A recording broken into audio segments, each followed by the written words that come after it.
What's good, everyone? Thank you for stopping by to visit the channel for this upcoming game preview. If you want to hear a different take of college football from an analytical perspective, if you haven't done so already, click that subscribe button, click the notification bell, and select all so you won't miss another video. Also, like the video, share the video, it helps the channel grow, and give me your score prediction in the comment section below, even if you agree or disagree with my score prediction.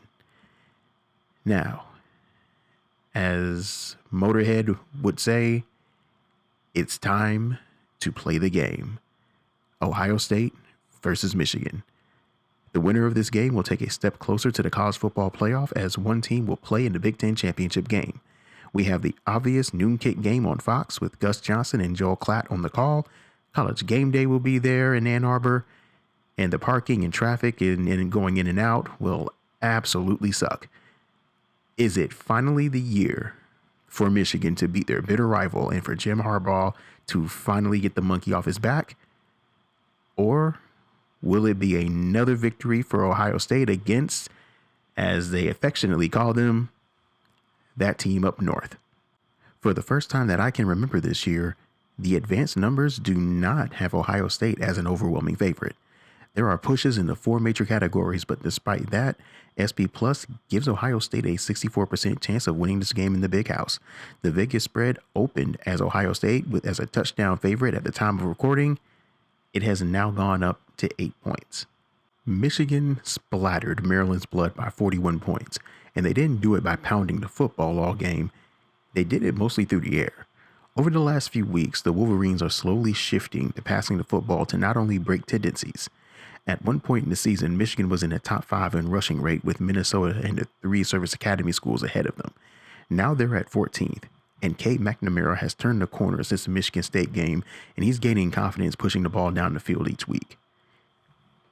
And this was another blood splattering, behind whooping, beat down, curb stomping, molly-whopping, you name it. Ohio State couldn't have played any better on Saturday. They shut down the running game. Michigan State couldn't throw the ball, and the Ohio State offense moved the football down the field at will. I mentioned last week how one side of the ball would play lights out for Ohio State and the other side would not week after week. Well, this time, both sides of the ball absolutely dominated. This was the complete game everyone was looking for when they picked Ohio State to not just go to the playoff, but to win it all. When Michigan has the ball, there is a lot of maize and blue here. The Wolverine offense doesn't rely on explosiveness, but efficiency, and occasionally establishing the run. And when I say occasionally, I mean they run the ball 55% of the time. It is safe to say they are about that life when it comes to establishing the running game. Cade McNamara has played well since the Michigan State game, and he is looking to exploit the Ohio State secondary. They are a competent unit. They are in the top 20 in adjusted EPA, and they are solid in most of the offensive metrics. When they give McNamara time to throw, he is able to deliver the ball with conviction. The battle up front between the Michigan offensive line and the Buckeye defensive line is going to be a treat. The Ohio State defensive line is a disruptive front, and the Michigan offensive line doesn't allow many runs to be stopped at or behind the line of scrimmage. Make no mistake, I fully expect Michigan to test the Buckeyes' manhood up front.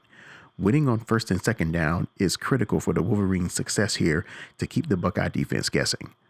Well, there is a lot of scarlet and gray when the Ohio State offense takes the field, and rightfully so. The Buckeye offense is an elite unit. They are number 1 in adjusted EPA by a country mile, first in adjusted success rate, first in adjusted passing offense, and second in adjusted standard down offense. The standard down offense is critical in their offensive efficiency because it allows them to stay ahead of the chains, and it forces them to stay away from obvious passing situations. And by passing situations, that means they don't want to give Michigan defensive end Aiden Hutchinson and company the opportunity to rush the passer.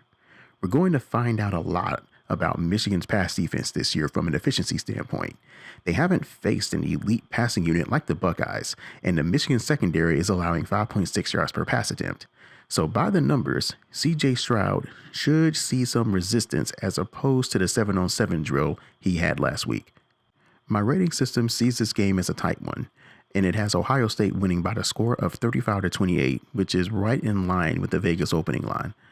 The Buckeyes are an offensive juggernaut as they score an FBS best 181% above what their opponents are allowing to score, and the defense has given up 76% of what their opponents score on offense. Michigan is scoring 140% of what their opponents are allowing, and their defense is 8th in the FBS and allowing 65% of what their opponents score each game. All right, here we go. It's pick time. This has all the makings of a heavyweight fight. This is, to me, this is going to be a top 4 matchup if the College Football Playoff Committee does what I expect them to do in placing Michigan in the top 4 after Oregon's loss last Saturday. This is an elimination game for both teams with a shot at the Big Ten championship game on the line. Now, Michigan fans have been cautiously optimistic about this season, and to be honest with you, I don't blame them because they have seen this movie before. They start out hot, then lose a game mid-season, recalibrate, get hot again, then lose to Ohio State. Michigan has progressed week after week based on the advanced numbers, and this is a 1-score spread at home. We have seen the favorites this year fall short in these 1-score spreads, and the home crowds have something to do with that. CJ Stroud and the Buckeye offense will be tested in this game. There is going to be a megaton load of hostility, and I fully expect the Big House to be loud. I'm going to pull the trigger and go against what has happened this season. I think Michigan is going to do their part, and they're going to keep Ohio State out of the end zone in obvious scoring chances. The Michigan crowd is going to be electric, but I have Ohio State. They're going to have just enough to pull away in the end. I got the Buckeyes winning by the score of 35-31. I think Stroud will come down to earth a little bit, not completely get shut down, but Trevion Henderson is going to end up being a difference maker for them. I really want to believe Michigan is going to do it, but I have to keep a full stack. I just can't jump all the way in the pool and just make that pick. And to be 100% honest with you, if Michigan were to pull off the upset, I will gladly make a video and I will own up to it. And that is a wrap for another game preview. Let me know what your thoughts are in the game in the comment section below. Give me your score prediction and tell me why your respective team is going to win the game. Keep it clean in the comment section. I know you guys completely hate each other, so I 100% respect it, but let's try to keep it PG as we can. I hope you enjoyed the video. Please give the video a like, and if you love college football as much as I do, hit the subscribe button if you want to stay updated with the latest previews and the occasional highlights. And as always with every video, thank you for watching and thanks for visiting the channel.